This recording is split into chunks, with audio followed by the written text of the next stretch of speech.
Ako'y magbasa na sa unang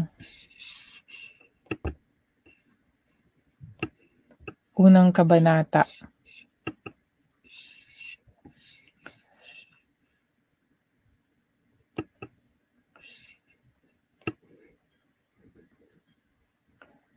Sa unang verses pala ng pang-limang kabanata.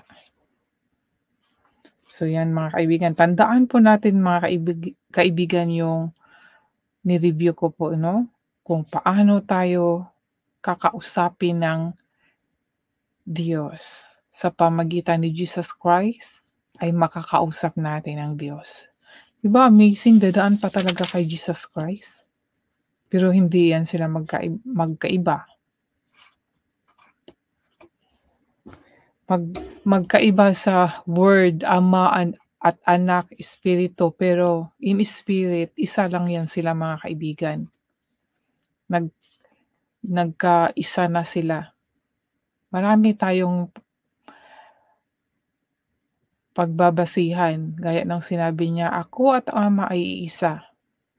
Tapos, malalaman nyo sa araw na yun na ang ako ay nasa Ama, ang Ama ay nasa akin, at ako ay nasa inyo, kayo ay nasa akin. O, di ba? In spirit, isa lang sila mga kaibigan. Mega love shout out, Sir Jeric, Mix Vlog. Thank you so much for coming.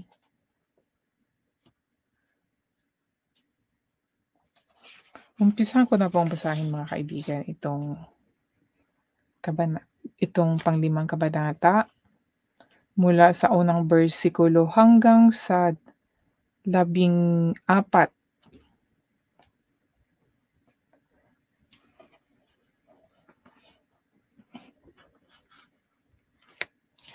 Ang bawat punong pari ay pinili mula sa mga tao upang maglingkod sa Diyos. Para sa kanila tungkulin niyang maghandog ng mga kaloob at iba pang mga handog para sa kapatawaran ng mga kasalanan. At dahil tao rin siyang tulad natin,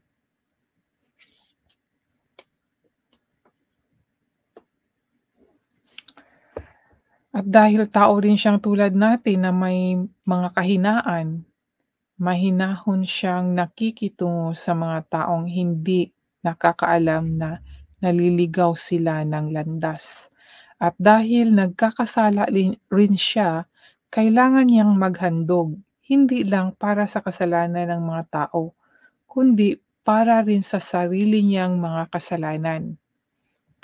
Hindi maaaring makamtan ninuman sa sarili niyang kagustuhan ang karangalan ng pagiging punong pari, sapagkat ang Diyos mismo ang humihirang sa kanya na maging punong pari. Tulad ng pagkahirang kay Aaron, ganoon din naman, hindi si Kristo ang nagpangaral sa sarili niya na maging punong pari, kundi ang Diyos. Sapagkat sinabi sa kanya ng Diyos, ikaw ang anak ko, at ngayon ipapahayag ko na ako ang iyong ama. At sinabi pa ng Diyos sa ibang bahagi ng kasulatan, ikaw ay pari magpakailanman, tulad ng pagkapari ni Melchizedek. Noong namumuhay pa si Jesus sa mundong ito, umiiyak siyang nananalangin at nagmamakaawa sa Diyos na makapagliligtas sa kanya sa kamatayan. At dininig naman siya dahil lubos siyang naging masunurin. At kahit anak siya mismo ng Diyos, natutunan niya ang pagiging masunurin sa pamagitan ng mga pagtitiis na dinanas niya. Naging ganap siya at pinagmula ng walang hanggang kaligtasan ng lahat ng sumusunod sa kanya. Kaya itinalaga siya ng Diyos na maging punong pari tulad ng pagkapari ni Melchizedek. Sorry. Imagine mga kaibigan, ayan, may natutunan na naman po ako tungkol po sa pari. Imagine ha, ang sinabi dito mga kaibigan, na kung ang tao,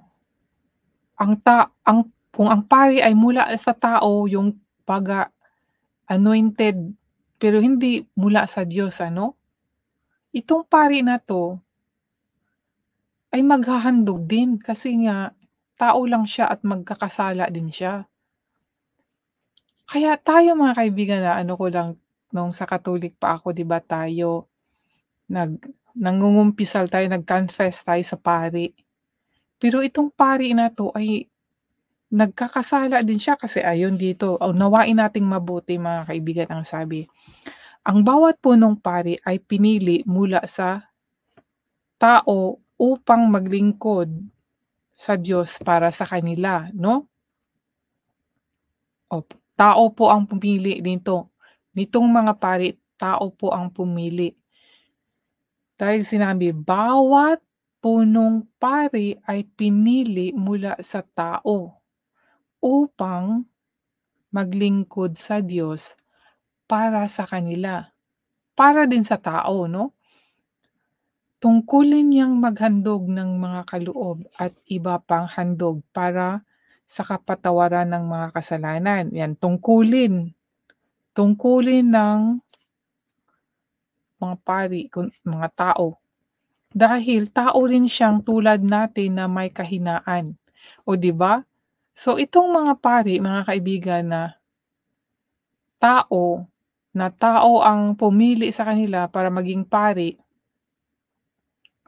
para maglingkod sa Diyos. Naku, unawain nating mabuti para may yung mga pari natin, halimbawa mga pari or mga pastor, o pari na lang kasi pari ang tinutukoy dito, eh.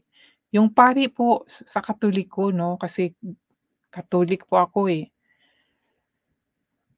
Kaugalian po natin, itinuturo po ng simbahang Katoliko na tayo ay mangumpisal po sa pari. At noong unang panahon, yung mga tao naghahandog ng mga bagay para yun, ihandog para sa pari, dahil sa kasalanan ano. Pero sinabi dito na tungkulin din ng pari na maghandog ng kaloob at iba pang mga handog para sa kapatawaran ng mga kasalanan. Dahil tao rin siyang tulad natin na may kahinaan. Mahina din ang pari, tao lang siya, 'di ba? Mahinahon siyang nakikitungo sa mga taong hindi nakakaalam na naliligaw sila ng landas. At dahil nagkakasala rin siya, kailangan niyang maghandog, hindi lang para sa kasalanan ng mga tao, kundi para rin sa sarili niyang mga kasalanan. O, 'di ba? Ang pari maghandog din hindi lang para doon sa mga taong nagkasala, kundi para din sa sarili niya. Dahil nag-iisang pari lang po, merong nag-iisang pari na walang kasalanan. Nag-iisa lang, walang iba kundi si Jesus Christ. Siya ang pari na walang kasalanan mga kaibigan. Kaya ngayon ang ating mga pari, kailangan din pala nilang humingi ng tawad 'no, magsisi din sa Panginoon, sa Diyos. Tapos sa kanila tayo nag-confess. Imbis na mas effective yung confession doon sa tao kung saan tayo nagkasala, mas doon tayo lumalapit sa pari. Na siguro kung lumapit tayo sa pari para talaga magkaroon ng liwanag, dapat kung saan nagkasala yung tao, dapat yung pari ay puwede siyang mag-between 'no, na nagkasala. Halimbawa yung adultery, tapos kung sino yung nag-commit ng adultery, nag-confess sa pari, yung binitray niya walang alam, dapat consultation, mayroong ano, para talaga malinaw, para talaga malinis talaga ang kasalanan. Yun siguro ang effective na mapawalang sala ang tao kung sundin natin yung sa gawa 'no? Kasi bago naman tayo nag-commit iniisip pa lang natin alam na ng Diyos, eh. Lahat sabi nga niya, "Lahat alam ko kung anong mga ginagawa niyo." So, kahit hindi natin i-confess sa Panginoon, alam na niya ang ginawa natin. Pero doon sa taong ating niloko, hindi niya alam, 'di ba? Dapat doon tayo mag-ano, maghingi ng kahit confession. Siyempre after dun, lalapit din tayo sa Panginoon at hindi mo naman magawa 'yan, eh, kung walang patnubay sa Holy Spirit, eh. Dahil nga 'di ba matatakot tayo magkusang humingi ng tawad sa taong niloko natin at mas pabor tayo kung sa pari na lang natin idiretso kasi hindi naman alam nung niloko natin, eh. Tapos itong pari nagkakasala din pala sila kasi nandito nakalagay mga kaibigan, kaya isipin natin mabuti kung ang pari ay nagkasala dahil mahina nga din sila, ay tao lang, tapos doon tayo nag-confess, walang effective yun. Dapat talaga kay Jesus Christ na lang diretso ang paghingi ng tawad and then doon sa taong niloko natin or ginawa natin ng or binitray natin ano, yun yung epektibo mga kaibigan. Dahil tao lang din ang pari, may kahinaan, nagkakasala din sila. Sabi dito, at dahil nagkakasala din siya, kailangan niyang maghandog hindi lang para sa kasalanan ng mga tao, kundi para rin sa sarili niyang mga kasalanan. Para rin sa sariling kasalanan ng mga pari 'no. Hindi maaring makamtan ni man ang sarili niyang kagustuhan ang karangalan ng pagiging punong pari sapagkat ang Diyos mismo ang humirang sa kanya na maging punong pari tulad ng pagkahirang kay Aaron.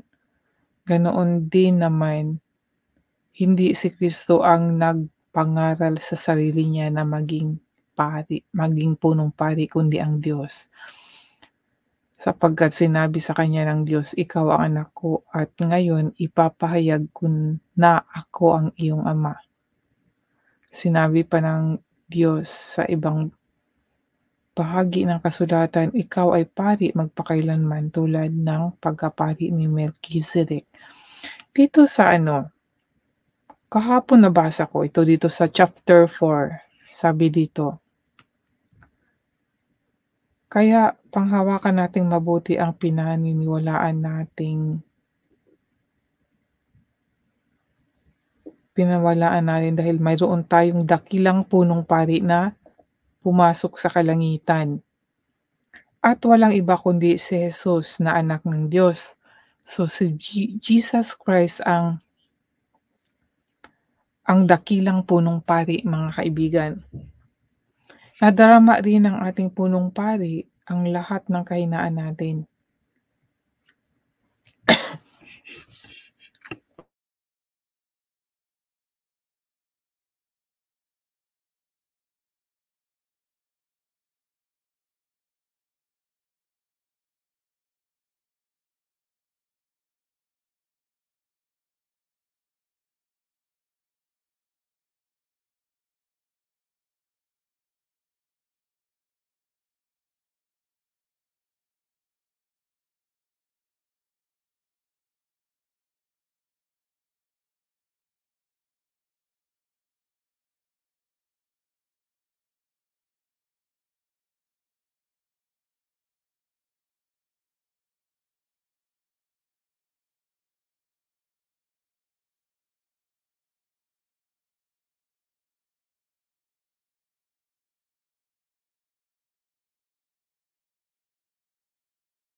So si Kristo ang punong pari mga kaibigan.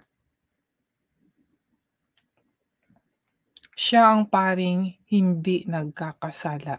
Siya ang paring walang kasalanan. So, kung ang sa tao tayo mag-depend na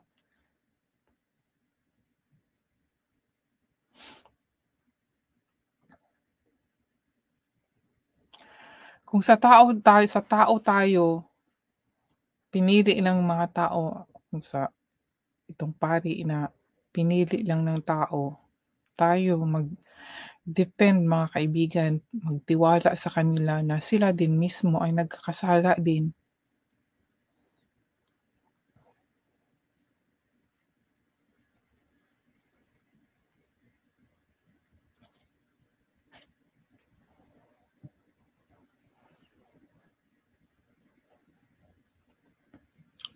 Kaya mas mabuti pa na dumiretso tayo kay Jesus Christ dahil sinabi naman dito, "Kaya huwag kayong mag-atubiling lumapit sa trono ng maawaing Diyos para matanggap natin ang awa at biyayang nakakatulong sa atin sa panahon ng pangangailangan." Si Jesus Christ po ang pinakadakilang punong pari at, ang paring hindi nagkakasala 'no, ang paring walang kasalanan. 'Wag tayong mag-depend sa pari na pinili lang ng tao para maglingkod sa Diyos para din sa kanila 'no, yung mga pumili na sila din ay nagkakasala mismo mismo. Kaya mga kaibigan ay pag-isipan niyo na pong mabuti.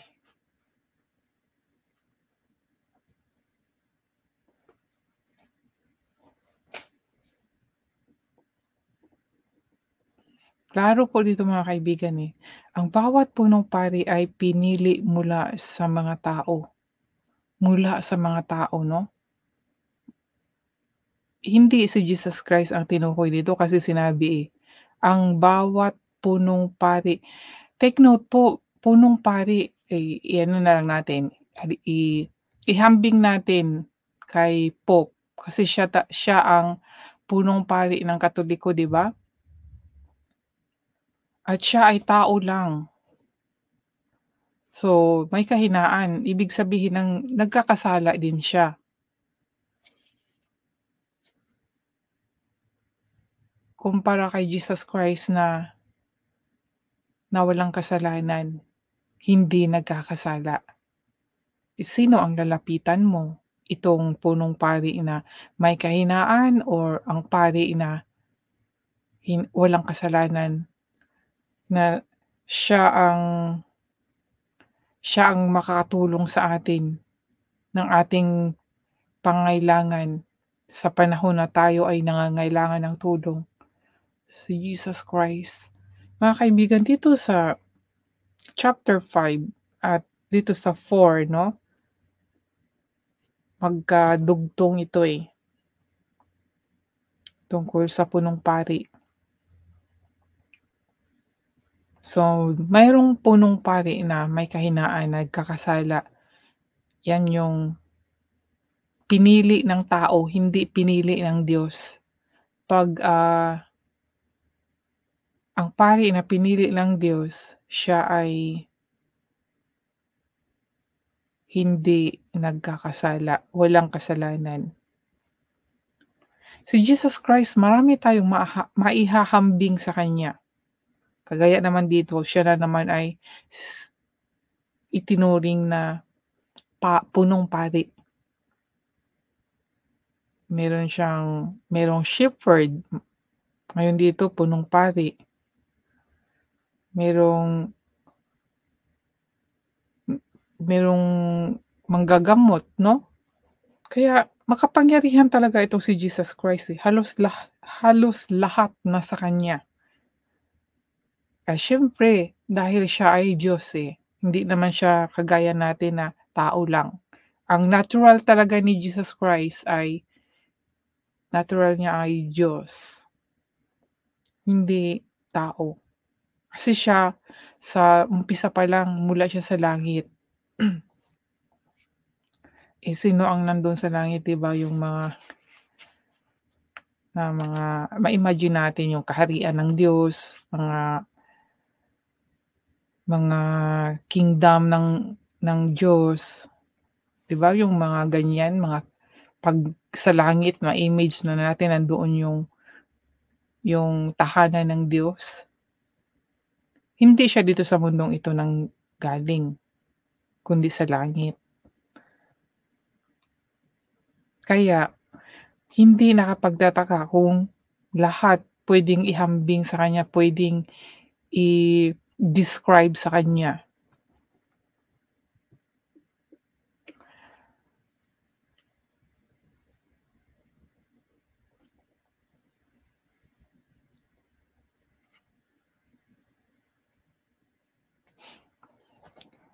Sabi nila, "Meron bang Diyos na umiiyak?" Gaya dito sa sinabi sa Hebreo chapter 5, 5 verse 7. Noong namumuhay pa si Hesus sa mundong ito, umiiyak siyang nananalangin at nagmamakaawa sa Diyos na makapagliligtas sa kanya sa kamatayan. Sabi nila, meron bang Diyos na umiiyak at nananalangin? Kaya hindi sila naniniwala na si Jesus Christ ay Diyos. Dahil sa mga ganitong talata, mga kaibigan. Siyempre nagbilang tao, 'di ba? Kung nagbilang tao, gagawa din bilang tao.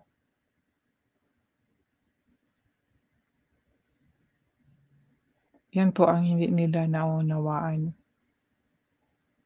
At kahit anak siya mismo ng Diyos, natutunan niya ang pagiging masunurin sa pamagitan ng mga pagtitiis na dinanas niya. Naging ganap siya at pinagmula ng walang hanggang kaligtasan sa lahat ng sumusunod sa kanya. Kaya itinalaga siya ng Diyos na maging punong pari, tulad ng pagkapari ni Melchizedek. Si Jesus Christ ay nakaranas ng pagtitiis, mga kaibigan. Kaya kung nakaranas si Jesus Christ ng pagtitiis, kung nakaranas man tayo ng pagtitiis, huwag tayong mag-give up dahil si Jesus nga, kung sumampalataya tayo sa kanya, siya nga nakaranas ng pagtitiis. Why not us, 'di ba?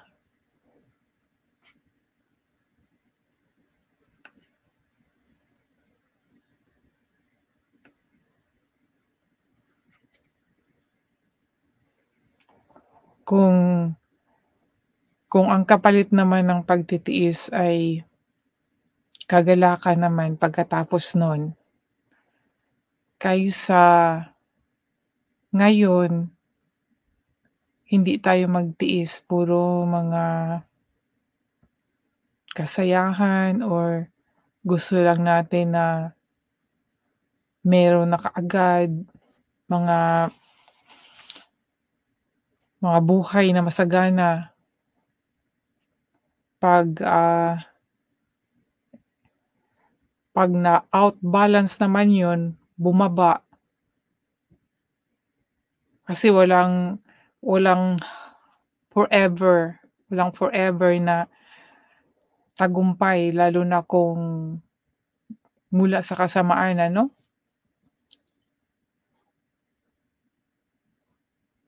'Pag nahulog, mas lalong maano yun, ma mabigat. Merong iba hindi nila makayanan yung gano'ng sitwasyon, kaya nawawala sa sarili. Kaysa kung anong meron na ibinigay sa atin ng Diyos, naging kuntento tayo at nagtitiwala palagi, meron namang Diyos nakatingin, alam naman niya kung ano yung mga gusto natin at bibigyan tayo ng gantimpala. 'Wag lang tayong bimitaw, magtiwala lang tayo ng taos sa puso. Dahil kahit ako mga kaibigan, naniniwala ako na ang pagsubok hindi siya habang buhay, eh. Naniniwala ako na may pagsubok pero habang may buhay, ang pagsubok na 'yan ay meron ding tagumpay. Para sa akin, kaya kung may pagsubok man, hindi dapat panghihinaan or manghihina ang loob natin, hindi dapat. Dapat continue pa rin ang ating pagtitiwala sa Panginoon. Mas lalo pang higpitan natin ang ating pagtitiwala. Yun ang nakakalugod sa Kanya. Kahit ako, halimbawa sa sarili ko rin, meron akong kaibigan man or sa mga anak ko na talagang naniniwala sa akin.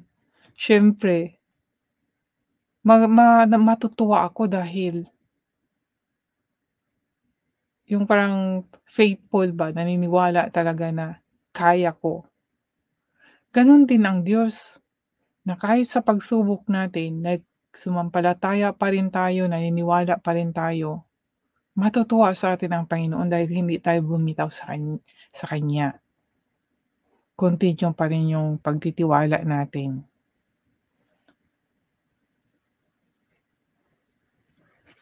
At alam ng Diyos kung ano po ang nasa puso natin mga kaibigan.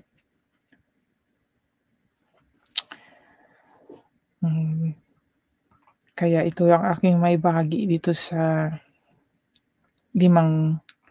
panglimang kabanata. Itong tungkol po sa pari talaga God is good talaga. Ang salita ng Diyos is powerful na masasabi ko na meron talaga ito sa mundong ito. Dito sa mundong ibabaw, meron ito, eh. Dahil ako another story po, noong wala pa akong alam sa salita ng Diyos, sobrang bilib po talaga ako sa mga pari.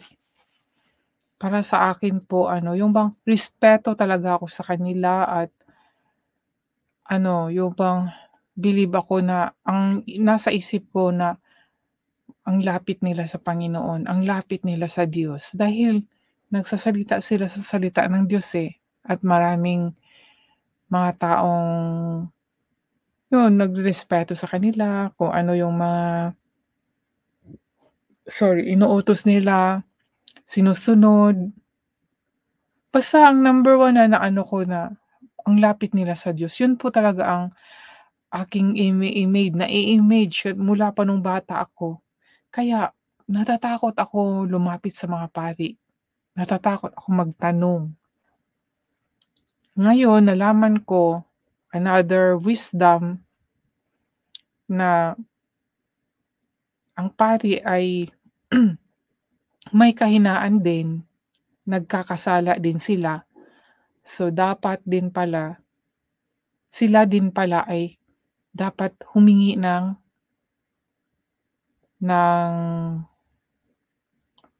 tawad sa Panginoon. Na hindi kagaya ni Jesus Christ bilang pari, walang kasalanan kaya wala siyang dapat ihingi ng tawad, 'di ba? Pero tayo nagde-depend talaga tayo sa kanila kaya doon lang ako napaano ba, hindi pala dapat talaga mag-depend sa kanila o kahit man sinong tao. Basta tao mga kaibigan dahil nagkasala rin, may kahinaan, 'no? Siyempre kung may kahinaan, merong chance na magkasala. Lalo na kung wala sa kanya ang banal na espiritu na mag-guide sa kanya. Dahil may mga taong mga bulaan na nagsasalita sa salita ng Diyos ngunit wala ang Holy Spirit sa kanila mga kaibigan. lalo na yung mga magtuturo na nag-a-after lang ng kita, yung kita nila sa simbahan mga kaibigan. Hindi niyo po ba alam na mayaman ang simbahan at wala silang tax na binabayaran? Yan po ang pagkakaalam ko. Kaya pero wala na tayo doon ano, ang importante doon meron tayong nalalaman na ang pari ay tao na may kahinaan din at sila ay dapat din na humingi ng tawad. Kasi kung noong unang panahon na kung magkasala ang tao ay maghahandog, ngayon hindi na tayo maghahandog ng anumang bagay, eh, kundi lalapit na lang tayo mismo kay Jesus Christ, 'di ba? Humingi ng tawad at mga kaibigan doon sa mga taong kung saan ka nagkasala, doon din humingi ka doon ng tawad. Imbis na idiretso mo sa pari yung confession, diretso mo sa tao kung saan ka nagkasala. Mas effective yun mga kaibigan, dahil yung tao gagamitin din yun ng Diyos na para mapatawad ka, papatawarin ka ng tao kung saan ka nagkasala. Gano'n po yung work ng Holy Spirit. Pero kung doon ka sa pari pupunta, anong gagawin ng pari? Ipagdasal ka na mapatawad yung kasalanan mo. Tapos, kung nagkasala ka sa halimbawa adultery ang kasalanan mo, kung nagkasala ka siyempre dapat pupunta ka sa asawa mo, mag-confess ka, 'di ba? 'Yun ang the most effective kaysa i-confess mo 'yun sa pari. Anong mangyayari doon? I-ano ng pari 'yun sa Diyos, pero yung asawa mo, nagsasama kayo, hindi niya alam na nagkasala ka sa kanya.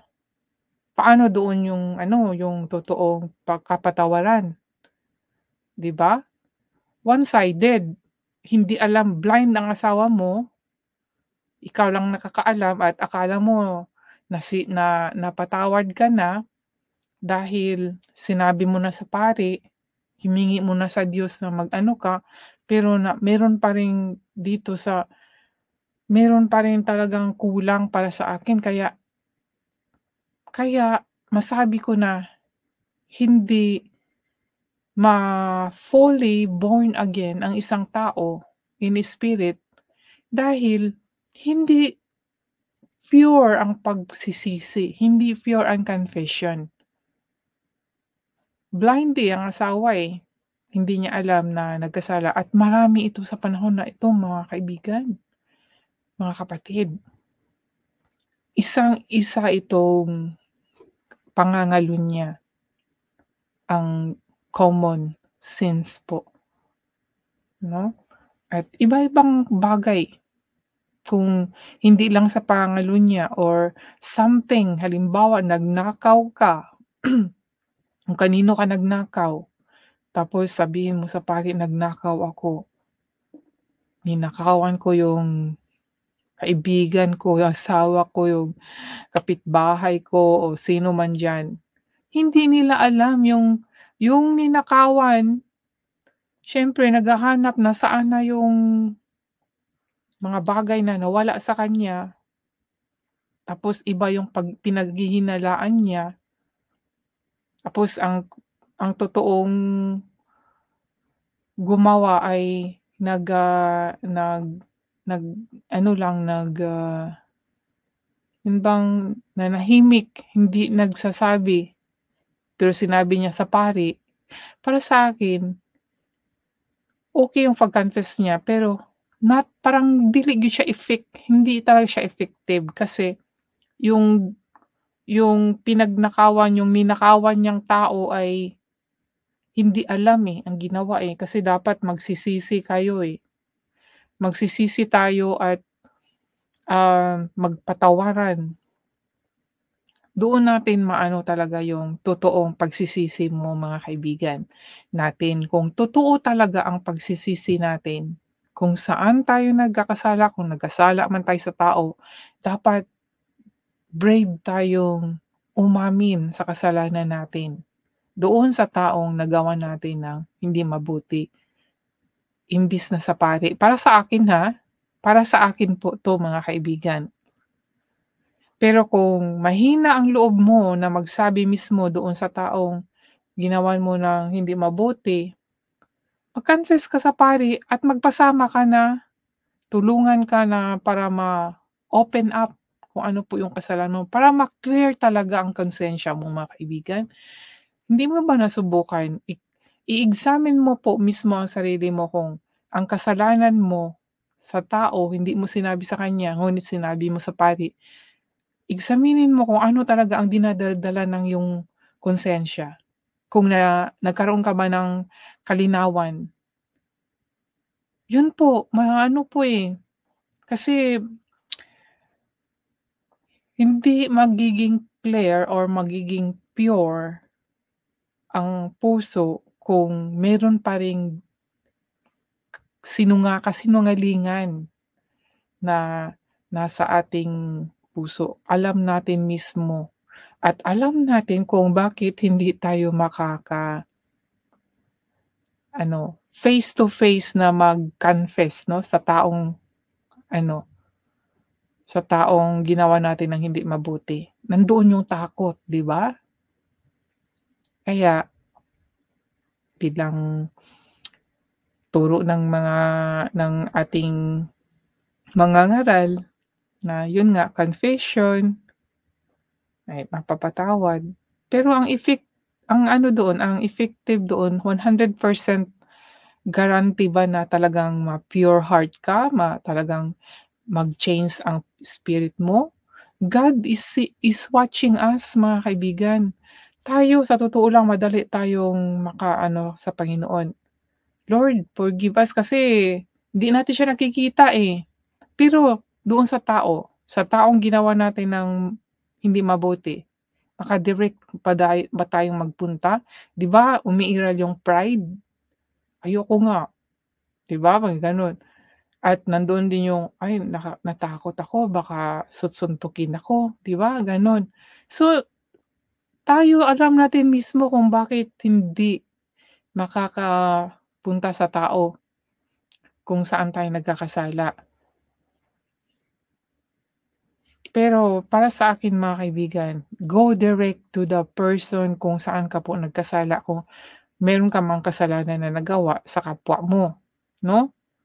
Sa kapwa kasama na yung pamilya natin, dapat nandoon yun na yung heart to heart talk at, true confession talaga from your heart para talaga lilinis yung ano, yung budhi, yung puso mga kaibigan. At yun ang the most effective para po sa akin ano, sa aking paunawa po. Hindi lang yung mouth na walang action. Sa Diyos madali tayong humingi ng sorry, "Lord, forgive me Lord." Pero 'pag sabihin, you go to that person, saan ka nagkamali. Meron kang maano sa ano mo, sa puso mo, konsensya mo. Pero 'pag patigasin mo, walang effect mga kaibigan. Kaya para sa akin ano, ang confession sa pari kasi sa Old Testament din naman kasi nakasabi na ano, pumunta nga sa pari. Pero sa ngayon mga kaibigan ano, kasi individual tayo 'no, individual ang ating kaligtasan. Wala na yung mga handog-handog na mga hayop, mga anumang bagay para sa kasalanan, wala na.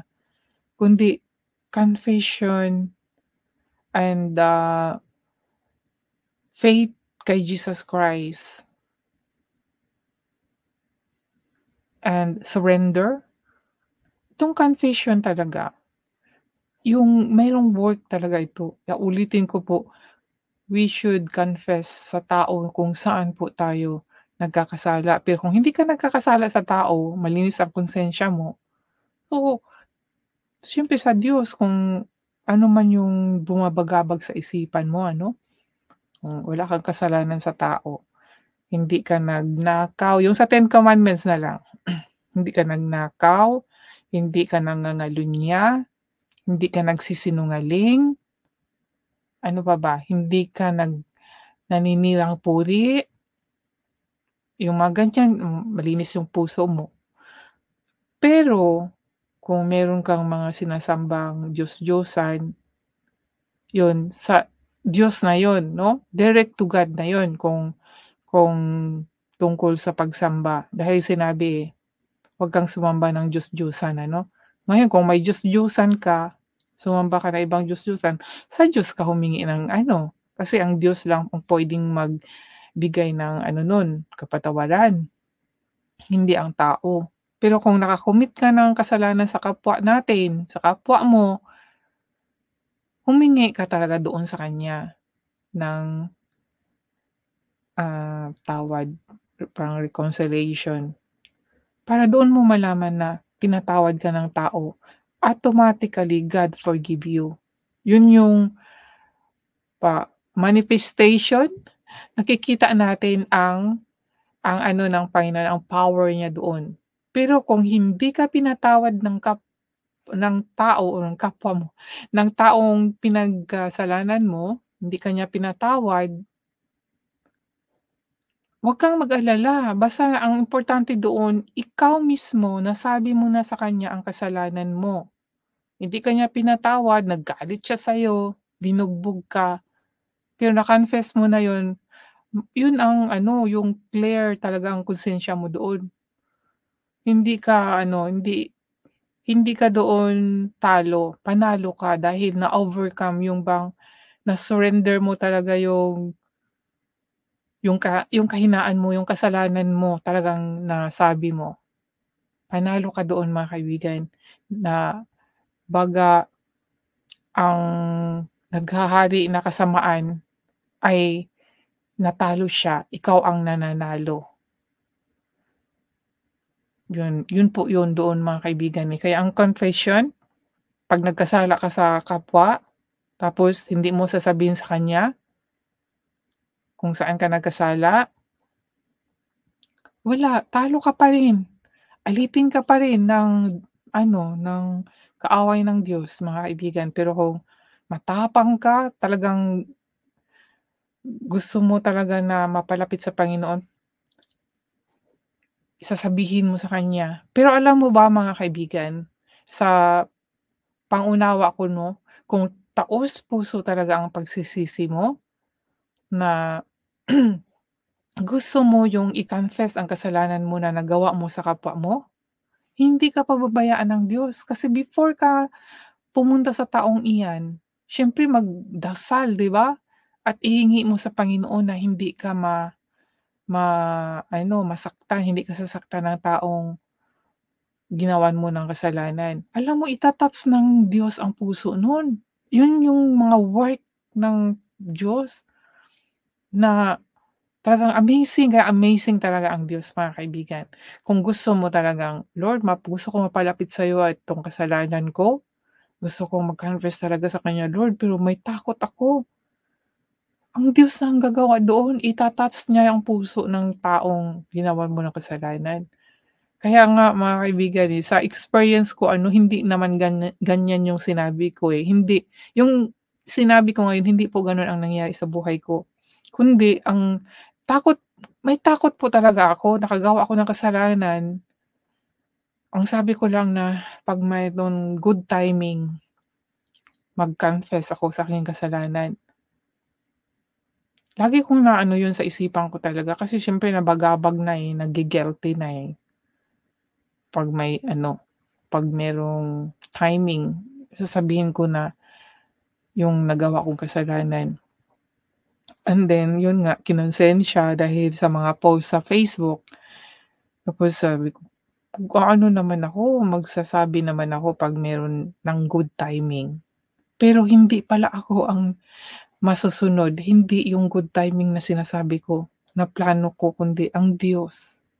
Kaya amazing po talaga dahil nung humingi ako ng tawad, pinatawad naman ako kaya doon ko na ano na, hala, amazing naman ito, ang laki ng kasalanan ko tapos parang wala lang, pinatawad ako agad, hindi man lang ako binugbog. Akala ko bubugbugin ako. So yun po yung mga nasa isipan ko nung time na yun. Kaya gano'n ang word po ng Panginoon, hindi ka po niya sasaktan 'pag alam ng Diyos na taos-puso po ang pagsisisi mo.